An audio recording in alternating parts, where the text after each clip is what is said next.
కేంద్ర ప్రభుత్వం ప్రవేశపెట్టిన 4 లేబర్ కోడ్ల రద్దు కోసం మేడే స్ఫూర్తితో కార్మికులు ఉద్యమాలకు సిద్ధం కావాలని ఏఐటియుసి రాష్ట్ర అధ్యక్షులు ఎండి యూసుఫ్ పిలుపునిచ్చారు.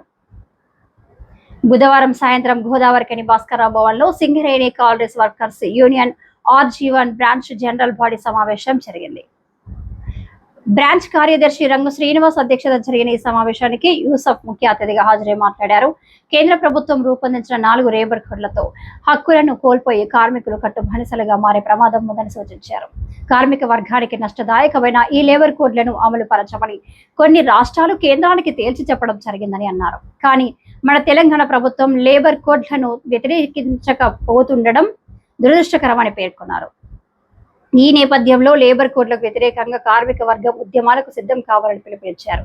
కాగా సింగరేణి కార్మికుల పెండింగ్ సమస్యలను తక్షణమే పరిష్కరించాలని, లేదంటే అన్ని సంఘాలను కలుపుకొని సమ్మెకు సిద్ధమవుతామని వర్కర్స్ యూనియన్ అధ్యక్షుడు సీతారామయ్య హెచ్చరించారు. 140 సంవత్సరాల నుంచి కూడా మనం ఆ రోజు ఎర్ర జెండా ఎగరేసి ఆ చికాగో అమరవీరులకు జోహార్లు అర్పిస్తూ వాళ్ళకి శ్రద్ధాంజలి ఘటిస్తూ మన యొక్క సమస్యలు ఏవైతే ఉన్నాయో వాటిని సాధించుకుంటామని ప్రతిజ్ఞ చేస్తూ పోరాటాలు చేస్తూ ముందుకు కొనసాగుతున్నాం. ఇది 8 గంటల పనిదినానికి సంబంధించినటువంటి విషయం.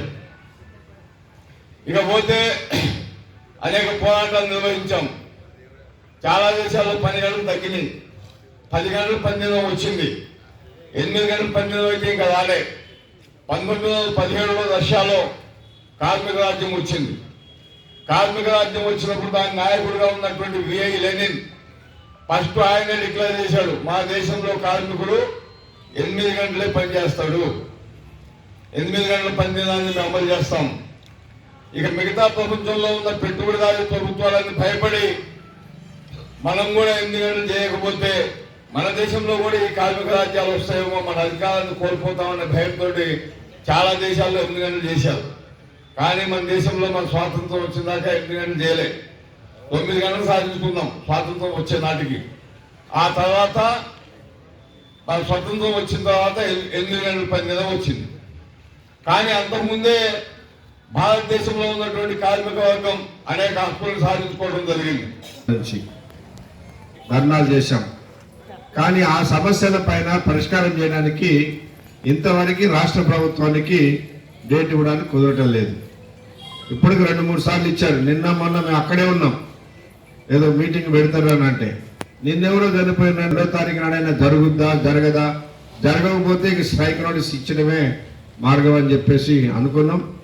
దానిలో ప్రధానమైనటువంటి అంశాలు ఉన్నాయి, మీ అందరికీ తెలుసు. ముఖ్యంగా మనకి ఈనాడు ఏదైతే మెడికల్ బోర్డు ఆగిపోయి ఉందో ఇది తప్పనిసరిగా జరిపియాలి. ఇది జరపకపోతే చాలా మంది పాపం ఆరోగ్యం బాగలేక డ్యూటీలు చేయలేని పరిస్థితిలో ఉన్నారు. కొంతమంది పిల్లల్ని పెట్టించుకోవాలని మరి తాపత్రయపడుతున్నటువంటి వాళ్ళు ఉన్నారు. కాబట్టి మెడికల్ బోర్డుని వెంటనే యథావిధిగా జరపాలనేది ప్రధానమైన డిమాండ్.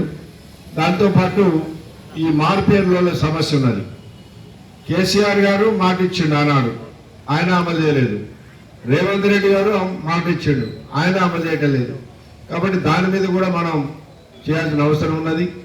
అట్లాగే డిస్మిస్ అయిన కార్మికులకి ఆ సమస్య ఉన్నది. దాంతోపాటు సందర్భంలో చెప్పినటువంటి విషయాలు 2 ఉన్నాయి ముఖ్యమైన. సొంత ఇంటి పథకం, అదేవిధంగా ఇన్కమ్ ట్యాక్స్ మీద ఇన్కమ్ ట్యాక్స్ పేమెంట్, ఈ రెండింటినీ స్ట్రక్చర్ మీటింగ్లో పెట్టాం. మొదటి స్ట్రక్చర్ మీటింగ్లోనే సిఎన్ఎండి మేనేజ్మెంట్ అంగీకరించారు. దీనికి కమిటీ కూడా వేశారు. దేనికి? సొంత ఇంటి పథకం అమలు చేయడానికి. కమిటీ 3 సార్లు మీటింగ్లు జరిగింది. కానీ వాళ్ళు ఏమీ ఇంతవరకు తేల్చలేదు.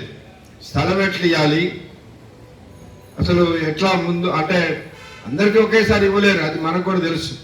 ఫేస్డ్ మేనర్లోనైనా కనీసం సీనియారిటీ ప్రకారం ఇచ్చుకుంటూ పోతే 1-2 సంవత్సరాలు 2-3 సంవత్సరాలలో అందరికీ సొంత ఇల్లు అయిపోయేటువంటి అవకాశం ఉంటుంది. కాబట్టి ఆ సొంత ఇంటి పథకాన్ని ఖచ్చితంగా అమలు పరిపించాలనే దాని కొరకు అది ఉన్నది. మళ్ళీ ఆయన సెకండ్ క్లాస్ రాసుకోవాలంటే మళ్ళీ బి గ్రేడ్ ఓవర్మెన్గా 5 సంవత్సరాలు సర్వీస్ ఉండాలంట. అంటే ఎప్పుడు ఆయన సెకండ్ క్లాస్ రాసేది ఎప్పుడు? ఆయన సర్వీస్ సగం అయిపోతూనే ఉంది. కాబట్టి దాన్ని ఆ ఓవర్మెన్ల సమస్యని పరిష్కారం చేయాలనేది ఉన్నది. అట్లనే కొన్ని ఈపీ ఎలక్ట్రీషియన్స్ది కొన్ని ఉన్నాయి, చిన్న చిన్న సమస్యలు ఉన్నాయి. అవన్నింటినీ కూడా పెట్టడం అనేది జరిగింది. దాంట్లో అది రేపు 2వ తారీఖు నాడు ఇవాళ మన జనరల్ బాడీలు ఎందుకు పెట్టాలనుకున్నామంటే 2 విషయాల మీద. ఒకటి, రేపు సమ్మెకి మన కార్మిక వర్గాన్ని సిద్ధం చేయాలి. రెండోది, ఈ లేబర్ కోడ్ల మీద రేపు మనకి ఈ మేడే జరగబోయే మేడే 141వ మేడేని మనం దేనికి జరుపుకుంటున్నాం ఇస్తారంటే లేబర్ కోడ్లకు వ్యతిరేకంగా ఏ 8 గంటల పని దినం అయితే మనకి సాధించడానికి కొన్ని వేల మంది ప్రాణత్యాగాలు చేసి తుపాకీ గుండెకు బలైపోయి మనకి 8 గంటల పని దినం సాధించి పెట్టారు. అది ఈ ఏప్రిల్ దీంతో పోబోతా ఉంది. మనకి ఆ 8 గంటల పని దినం అయితే మీరు అనవచ్చు సింగరేణిలో రేపే వస్తుందంటే సింగరేణిలో ఇప్పుడు రాకపోవచ్చు, కార్మికులకు వస్తుంది. ఆ తర్వాత ఎవరికి వస్తుంది?